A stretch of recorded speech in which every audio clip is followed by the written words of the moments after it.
Hello students, इस video में JEE advance 2026 का क्वेश्चन डिस्कस करते हैं। A quasi-static cycle of a monoatomic ideal gas contains an isothermal process AB। देखिए, quasi-static cyclic process है monoatomic gas पर, और A से जा रहा है B, और AB प्रोसेस कैसा दिया है? Isothermal, followed by an isochoric process BC। BC दिया है isochoric, constant volume, isothermal temperature constant, and adiabatic process CA, और CA है adiabatic process, shown in the figure. Diagram में साफ साफ दिख रहा है प्रोसेस। A का वॉल्यूम है V1, B और C का वॉल्यूम है V2। The volumes of gases are V1 and V2 at A and B। ये तो लिखा ही हुआ है, डायग्राम में भी दिख रहा है रेस्पेक्टिवली।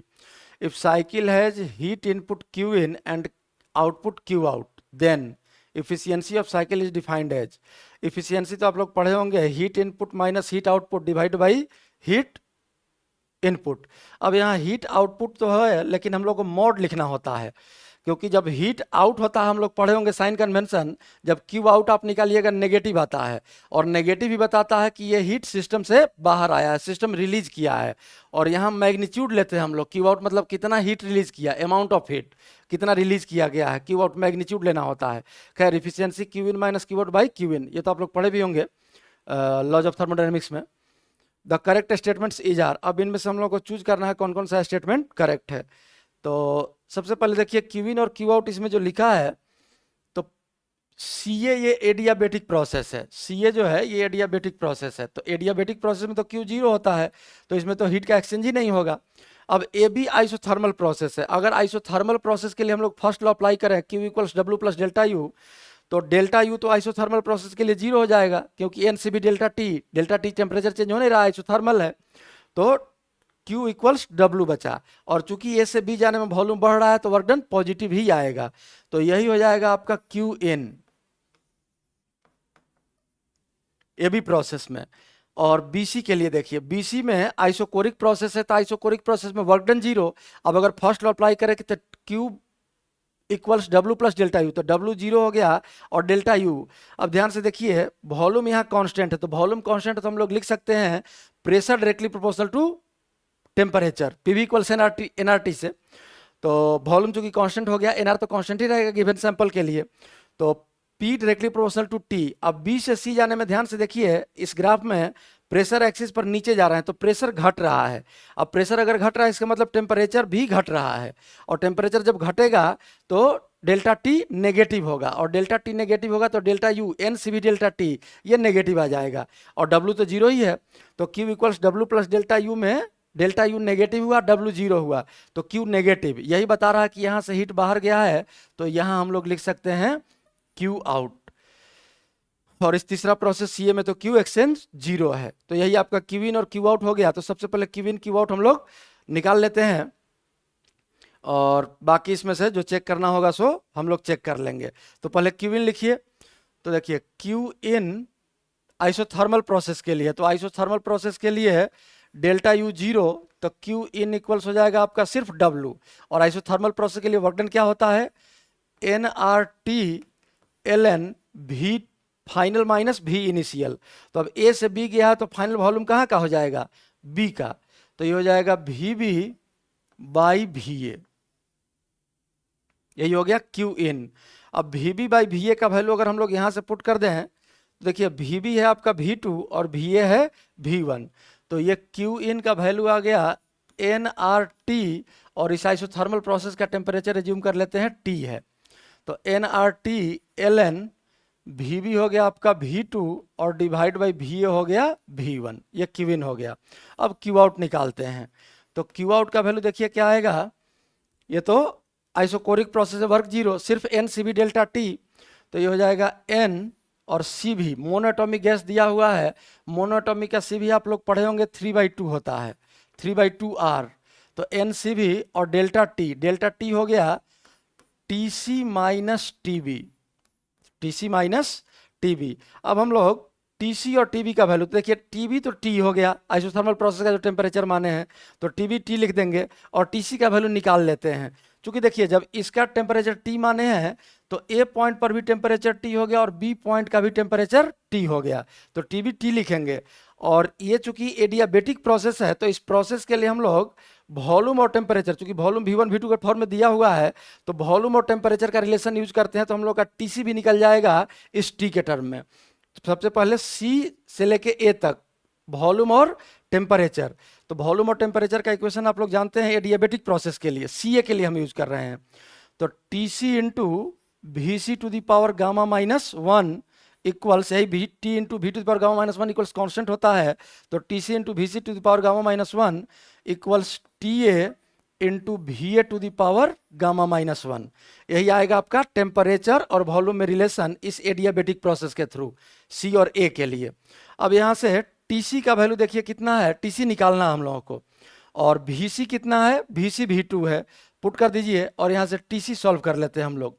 तो देखिए यहाँ से TC लिख सकते हैं हम लोग कितना, टेम्परेचर एट C, TA तो T है, ये हो गया T और VC से डिवाइड हो जाएगा तो VA बाई VC का पावर गामा माइनस 1।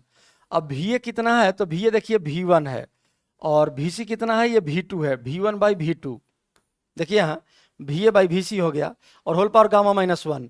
तो गामा मोनोएटॉमिक के लिए गामा आप लोग पढ़े होंगे 5/3, तो गामा माइनस 1 कितना हो जाएगा, 5/3 माइनस 1 2/3, यही आ गया आपका TC। और जब TC निकल गया ये वैल्यू तो यहाँ TC पुट कर देते हैं और TB तो हमको पता ही है T, तो Q आउट हो गया आपका 3/2 NR, TC का वैल्यू सामने दिख रहा है T और TB में भी T आएगा, TB भी T ही है, लिख लेते हैं एक बार, T V1 by V2 whole power 2/3 और माइनस TB, तो TB का वैल्यू तो T है। अब अगर यहाँ से T कॉमन ले लें तो Q आउट हम लोग लिख सकते हैं, Q आउट तो है ही, इक्वल CC Q आउट का वैल्यू यहाँ लिख देते हैं सेपरेट करके, 3/2 NRT और V1 by V2 whole power 2/3 minus 1, ये आपका Q आउट आ गया। अब Q इन और Q आउट हम लोग लिख चुके हैं, अब हम लोग इन ऑप्शंस को चेक करते हैं क्या ऑप्शन आ रहा है, कौन कौन सा करेक्ट आ रहा है। If V2 by V1 equals 8 then heat released इन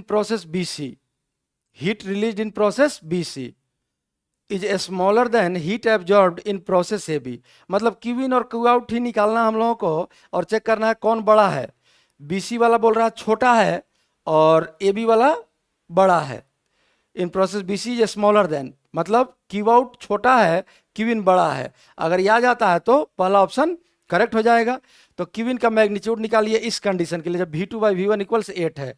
तो देखिए V2 बाई V1 अगर यहाँ 8 आ गया तो 8 को हम लोग 2 टू द पावर 3 लिख सकते हैं। पहला ऑप्शन चेक कर रहे हैं, फर्स्ट ऑप्शन Q इन AB प्रोसेस के लिए है, ये AB प्रोसेस के लिए इक्वल्स आ गया आपका NRT और ln 8 को हम लोग 2 टू द पावर 3 लिख सकते हैं, 3 इधर आ जाएगा तो Q इन का वैल्यू आ गया आपका 3NRT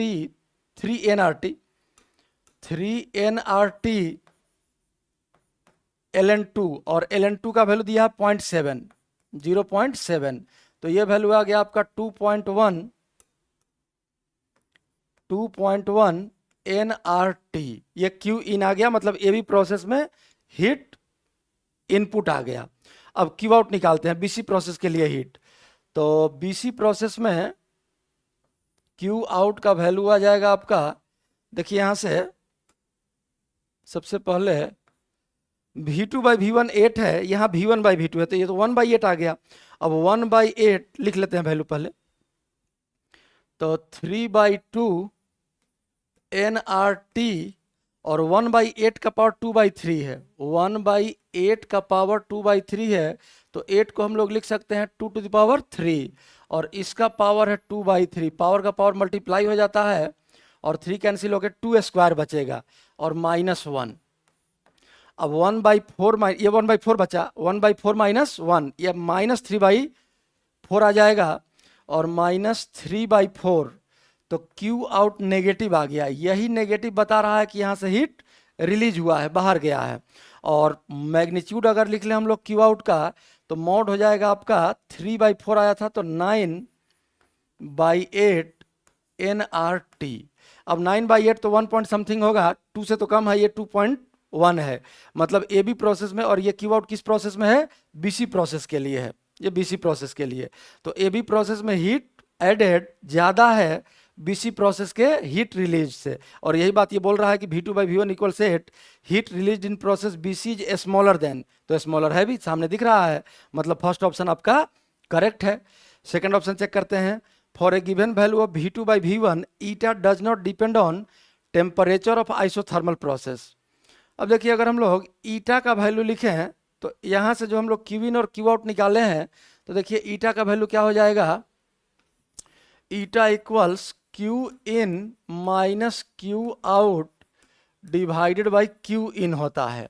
अब अगर क्यू इन का वैल्यू हम लोग पुट करें, देखिए क्यू इन कितना आया, nRT ln V2/V1, nRT ln V2/V1 minus Q out. और पहले बताया कि क्यू आउट का एफिशिएंसी में हम लोग मैग्नीट्यूड प्लेस करते हैं, तो इसका ये वैल्यू तो 1 से छोटा है, तो मैग्नीट्यूड क्या हो जाएगा, माइनस कॉमन ले लेंगे, 3/2 nRT, 3/2 nRT, और माइनस कॉमन लेने के बाद मैग्नीट्यूड आएगा 1 - V1 - V2 to the power 2/3। तो ये वैल्यू आ गया 3/2 nRT, 1 माइनस हो जाएगा V1/V2 टू द पावर 2/3, ये वैल्यू आएगा, डिवाइडेड बाई क्यू इन, तो फिर से nRT ln V2/V1। अब nRT कॉमन आके कैंसिल हो गया, और ये इफिशियंसी फाइनली कितना आ गया वैल्यू, देखिए ln V2/V1 minus 3/2 1 minus V1/V2 to the power 2/3 divided by ln V2/V1। यही आपका इफिशियंसी आ गया, जनरल एक्सप्रेशन इन प्रोसेस के लिए। अब सेकंड ऑप्शन देखिए क्या लिखा है, for a given value of V2/V1, V2/V1 अगर दिया रहे, eta does not depend upon temperature of isothermal process, ये तो सही है, nRT का तो फंक्शन ही नहीं आया। V2/V1 अगर दिया रहे, तो V1/V2 और V2/V1 इसी रेशियो में आया है इफिशियंसी, मतलब सेकंड ऑप्शन भी आपका करेक्ट है। थर्ड ऑप्शन चेक करते हैं। V2/V1 फिर से 8 ही दिया है, then temperature of gas at A, temperature of gas at A मतलब T is 4 times temperature of gas at C. देखिए temperature of gas at A और सी तो हम लोग यहाँ सॉल्व किए हैं, यही टेम्परेचर एट ए है T, और V1/V2 का वैल्यू अगर यहाँ से पुट कर ले 1/8 लिख लेते हैं इधर, TC का वैल्यू कितना आया है, TC का वैल्यू इसी में हम लोग सॉल्व किए थे, TA into V1/V2 to the power गामा-1 2/3 मोनोटोमिक गैस के लिए आ गया था, यही इक्वेशन है। यहाँ TA ही है, TA का वैल्यू T लिख दिए हैं, तो TC equals TA into V1/V2 to the power 2/3, V1/V2 to the power 2/3। अब यहाँ से अगर V1/V2 पुट कर दे हम लोग वैल्यू, तो TC इक्वल्स आ जाएगा TA into 1/8 to the power 2/3, 8 को 2 टू द पावर 3 लिख सकते हैं, तो यह आ गया आपका TA/4। तो C का टेम्परेचर A के टेम्परेचर का 1/4 है, तो A का टेम्परेचर C के टेम्परेचर का 4 टाइम्स होगा। A का temperature, temperature of gas at A is 4 times temperature of gas eight C, मतलब ये ऑप्शन भी आपका करेक्ट है। डी ऑप्शन देखिए, V2/V1 8, वही same value, then pressure of gas at A is 4 times pressure of gas at B। A और B के बीच क्या प्रेशर का रिलेशन निकालना है, और कह रहा है कि 4 टाइम्स है B के प्रेशर से, A का ज़्यादा होगा प्रेशर, ध्यान से देखिए, तो B के प्रेशर का 4 टाइम्स बोल रहा है A का प्रेशर, तो ये तो आइसोथर्मल प्रोसेस है B। आइसोथर्मल प्रोसेस के लिए है हम लोग इक्वेशन लिखते हैं PA/VA equals PV equals constant PB/VB। अब यहाँ से VA का वैल्यू V1 है, तो PA into V1 equals PB into B का वॉल्यूम V2 लिखा है। अब यहाँ से हम लोग लिख सकते हैं PA equals V2/V1 into PB, और V2/V1 तो 8 दिया हुआ है, तो दिस इंप्लाइज यहाँ से आ गया PA इक्वल्स 8 PB, मतलब B के प्रेशर का 8 गुना है A का प्रेशर, लेकिन इस ऑप्शन में क्या दिया है, 4 गुना है, pressure of gas at A is 4 times pressure of gas at B. तो ये ऑप्शन आपका गलत हो गया। तो इस क्वेश्चन में 3 ऑप्शन सही है, ए, बी और सी, और यही इसका सोल्यूशन है। ये फर्स्ट पेज है और एक पेज और है इसके सोल्यूशन में, देख लीजिए आप लोग।